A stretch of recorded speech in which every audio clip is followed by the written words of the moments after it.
മുഖമുദ്രയും തന്നിൽ ശക്തിതൻ മുതൽ കൂട്ടാം. തൻ്റെ ഉൾത്തുടിപ്പിൻ്റെ ലക്ഷ്യമെത്തിയിടും ക്ഷണം നിത്യസമ്മാനമാം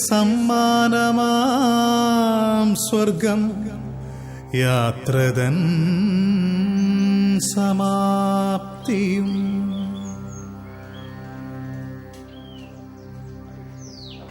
നേടിടും സാക്ഷാത്കാരം നൽവരങ്ങൾ ധനം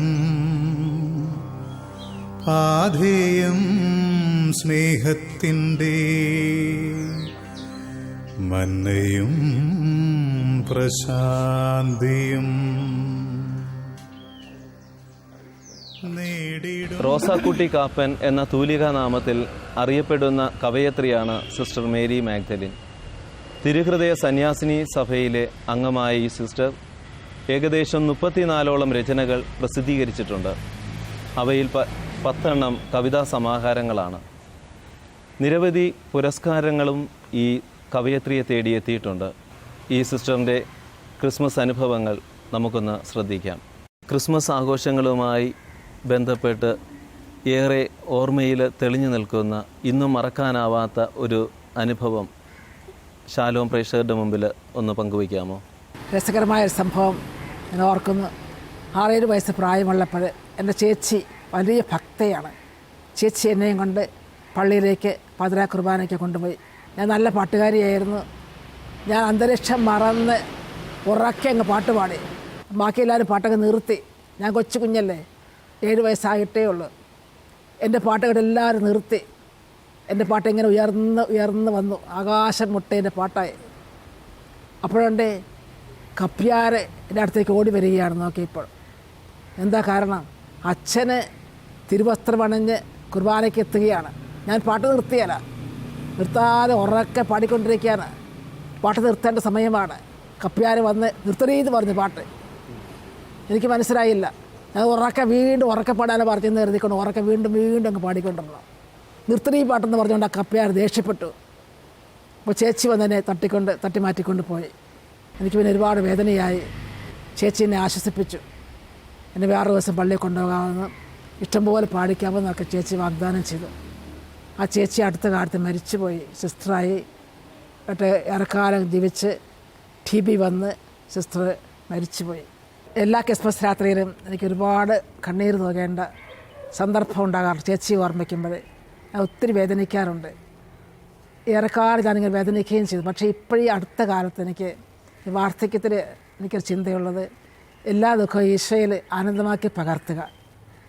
ജന്മസായുജ്യം പ്രാപിച്ച ഘട്ടം പോലെയാണ് ഇപ്പോൾ എനിക്ക് അനുഭവപ്പെടുക. ഓരോ നിമിഷവും ഞാൻ മരിക്കാൻ ഒരുങ്ങിയിരിക്കുന്ന വ്യക്തിയാണ്. ആത്മീയമായ സംതൃപ്തിയുണ്ട്, സന്തോഷമുണ്ട്. ഈ സന്തോഷ ആനന്ദ ലഹരി സ്വർഗീയമാണെന്ന് എനിക്കറിയാം. ഈ സ്വർഗീയ ആനന്ദ ലഹരിയിലാണ് ഞാൻ ഗ്ലോറിയ എന്ന കവിത എഴുതിയത്. സ്നേഹസ്വരൂപ സവേശുനാഥൻ മനുഷ്യജന്മം പുൽകിയെന്നാൾ പിൺമണി പൂങ്കാവനത്തിൽ സ്വർഗവാസിക നൃത്തമാടി. സ്വർണവർണ്ണ കൺമണിയായി ദൈവപുത്രൻ അവതരിക്കെ ദിവ്യവൈദ്യുതിയാർന്നിറങ്ങി മണ്ണിലാകെ പൂമഴയായി. നിഷ്കളങ്കരാട്ടിടയർ ബേത്ലഹേമിൽ കണ്ടു സ്വർഗം.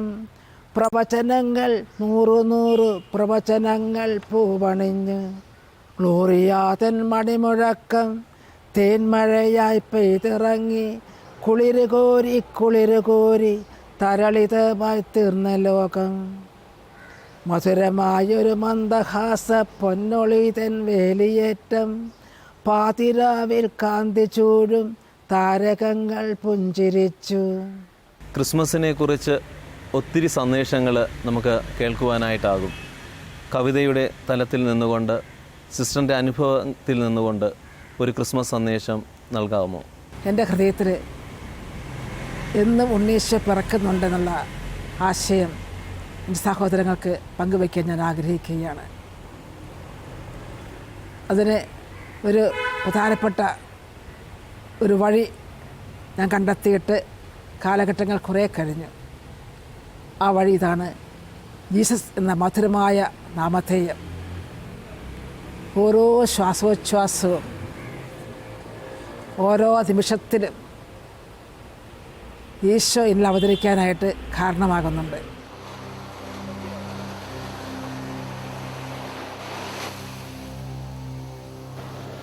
ക്രിസ്മസ് യാത്രയുടെ സന്ദേശമാണ് നമുക്ക് നൽകുന്നത്. ബെത്ലഹേം ലക്ഷ്യം വച്ച് യാത്ര ചെയ്ത ആട്ടിടയരും പൂജ്യരാജാക്കന്മാരും ഈ യാത്രയിലെ ചില ഉദാഹരണങ്ങൾ മാത്രം. ജീവിതം ഒരു യാത്രയാണ്. സ്വർഗം മുന്നിൽ കണ്ടുകൊണ്ടുള്ള യാത്ര. സ്വർഗോന്മുഖ ജീവിതത്തിൻ്റെ ആരംഭവും അവസാനവും ആൽഫായും ഒമേഗയുമായ യേശുവാണ്. നമ്മുടെ ഓരോരുത്തരുടെയും ജീവിതങ്ങൾ ഉദ്ധിതനായ യേശുവിനോട് താദാമ്യം പ്രാപിക്കും വരെ സ്നേഹത്തിൻ്റെയും ക്ഷമയുടെയും പ്രത്യാശയുടെയും വിശ്വാസത്തിൻ്റെയും പാതയിലൂടെ നമുക്ക് ഈ യാത്ര തുടരാം.